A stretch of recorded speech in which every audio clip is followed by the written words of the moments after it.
Ça, au moins, ça va changer. Qu'on puisse ne plus subir la précarité, pouvoir avoir un vrai accès à l'emploi et pas des solutions qui ont été proposées par les gouvernements de droite, comme le CPE, par exemple, avec Dominique de Villepin. Voilà, on veut avoir des solutions pour le logement, pour pouvoir étudier, pour pouvoir être autonome. Au final, on espère ça, puis on espère surtout une société qui soit plus juste, plus décoincée des carcans dans lesquels on a voulu nous enfermer pendant longtemps.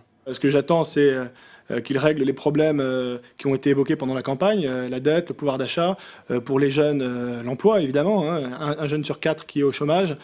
Pour être tout à fait franc, je pense qu'il est incapable aujourd'hui de s'adresser, de régler ces problèmes comme il le devrait. Enfin, en tout cas, les quelques pistes qu'il a évoquées pendant la campagne ne le laissaient pas du tout présager.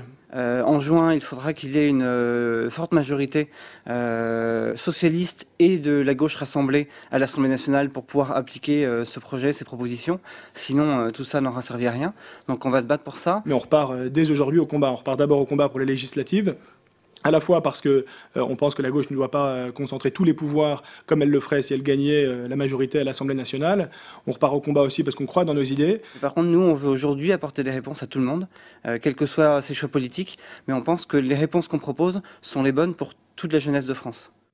Alors Olivier, comme le disait à l'instant ces jeunes militants, il y a le rendez-vous de juin, donc les législatives. Dans le Finistère, peu de cantons sont à droite à l'issue de ces présidentielles.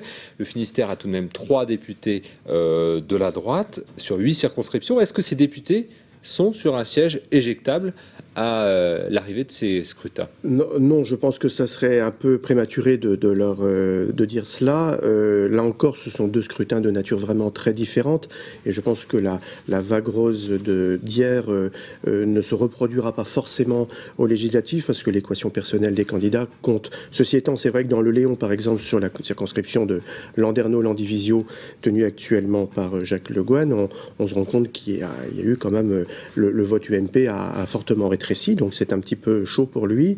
Brest rural, tenu par Marguerite Lamour, même chose, c'est vrai qu'il y a eu un vote Hollande assez majoritaire. Et puis enfin, Châteaulin-Carhaix, c'est Dominique Cap qui va prendre le relais pour l'UMP. Ceci étant, on sait que ça chauffe un peu aussi entre Christian Troidec et Ferrand à gauche, donc ça me semble relativement ouvert malgré tout.